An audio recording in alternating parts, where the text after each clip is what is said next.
kita akan menyimak deep learning, pembelajaran mendalam, tapi dengan tema pengalaman belajar yang harus dimiliki siswa dalam pembelajaran bahasa Inggris dengan narasumber kita, yaitu Profesor Ali Sauka PhD. Beliau adalah Dekan Fakultas Keguruan dan Ilmu Pendidikan di Universitas Muhammadiyah Kalimantan Timur. Pengalaman belajar ini kalau saya sebut, kita biasanya juga nyebut sebagai siklus ya, siklus memahami, siklus mengaplikasi, dan siklus merefleksi. Pada siklus memahami itu, kegiatan apa yang dilakukan oleh guru dalam mengelola pembelajaran agar kemudian terjadi pengalaman yang dilakukan oleh siswa itu. Dalam mata pelajaran bahasa Inggris itu bisa ada 4 alternatifnya. Mungkin masih lebih banyak dari itu ya, tapi saya berhasil mencatat ada 4. Pertama, bisa saja untuk mata pelajaran bahasa Inggris itu menjelaskan aturan dalam belajar bahasa melalui games. Jadi yang dijelaskan itu gamesnya itu nanti seperti apa, dan itu dalam rangka belajar bahasa Inggris. Tetapi ini memang khas untuk anak-anak di kelas bawah ya. Kelas bawah itu artinya SD atau bahkan SD kelas bawah. Tapi SD kelas atas juga saya kira, walaupun ini juga sebetulnya untuk SMP juga bisa ini, karena belajar bahasa berbasis games itu juga perlu. Tapi untuk SD paling tidak yang kelas bawah, bahkan juga sebetulnya kelas atas, itu melalui permainan. Jadi artinya jangan sampai kemudian belajar bahasa Inggris di kelas untuk SD itu menjelaskan tentang tata bahasa.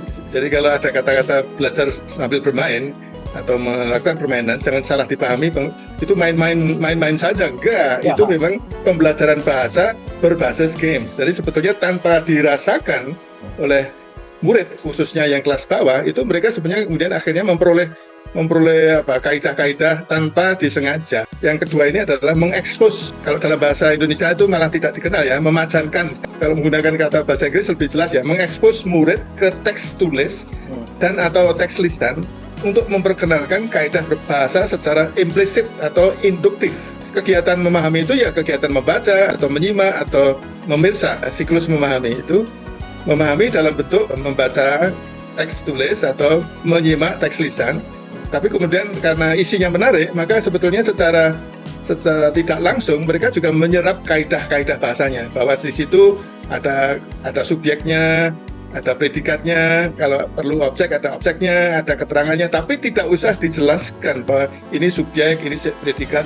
Kalau kemudian itu berkali-kali diekspos seperti itu, maka mereka akan menyerap itu secara tidak sadar. Itu yang disebut dengan induktif atau bahkan implisit.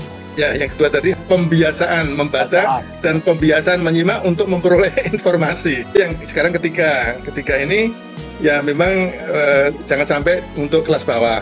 Yang ketiga ini menjelaskan aturan dalam bahasa. Misalnya menjelaskan struktur kalimat itu, ada pokok kalimat, ada predikat, ada objek, ada kata keterangan. Kemudian juga kosakata, jenis-jenisnya, ada kata benda, ada sifat, kata keterangan. Ya, kemudian juga ada kata depan, ada sisipan, dan seterusnya. Ini menjelaskan aturan bahasa, tapi jangan sampai itu hanya selesai di hafalan saja seperti yang selama ini terjadi, karena gurunya yang tidak kreatif ya. Hanya ini masih bisa dilakukan, tapi di kelas-kelas atas, SMP, tapi mungkin di SMA. Tapi tidak harus seperti ini, jadi bisa juga tadi menggunakan cara yang kedua. Yang keempat ini yang baru saya pikirkan. Ini hasil thinking aloud saya. Jadi yang keempat ini begini, keterampilan berbahasa, apapun ya, bahasa Inggris khususnya, itu dalam kaitannya dengan keterampilan, itu dipilah menjadi keterampilan reseptif dan keterampilan produktif. Komunikasi reseptif itu dulu disebut pasif. Itu keliru kata pasif, karena pada waktu mendengar, pada waktu membaca itu aktif mencari informasi, sehingga reseptif itu, kata reseptif itu kan menerima, mencerna informasi. Fungsi keterampilan reseptif ini memperoleh informasi. Nah, memperoleh informasi itu akan menjadi dasar untuk mengaplikasikan keterampilan produktif. Jadi keterampilan yang sifatnya reseptif, yaitu membaca dan menyimak, itu pada siklus memahami. Kemudian yang dia paham itu digunakan sebagai investasi untuk dikemukakan gagasan-gagasan dari yang dibaca dan didengarkan tadi, untuk menyampaikan gagasan-gagasan dalam bentuk berbicara dan menulis, itu pada siklus yang kedua, yaitu mengaplikasi. Saya tidak bermaksud mengatakan bahwa keterampilan reseptif itu harus selalu kemudian diikuti dengan keterampilan produktif ya. Jadi karena keterampilan reseptif itu misalnya kalau di bandara internasional dia tidak punya bahasa Inggris, itu dia tidak tahu mendengarkan pengumuman bahwa sudah waktunya boarding, di gate berapa gitu. Jadi kemampuan menyerap informasi dari pengumuman di bandara di luar negeri, pemahamannya itu diwujudkan dengan kemudian dia bisa segera siap-siap masuk boarding dan gate-nya benar.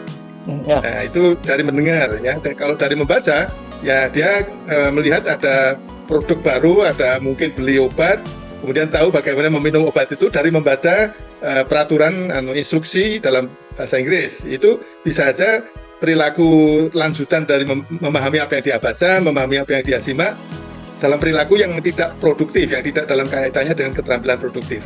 Pengalaman belajar adalah siklus yang dalam perkembangan kegiatannya dapat bersifat fleksibel urutannya. Mulainya dari awal mungkin yang memahami, tapi kemudian setelah bergulir dari waktu ke waktu itu bisa fleksibel, Pak Yanto. Ya.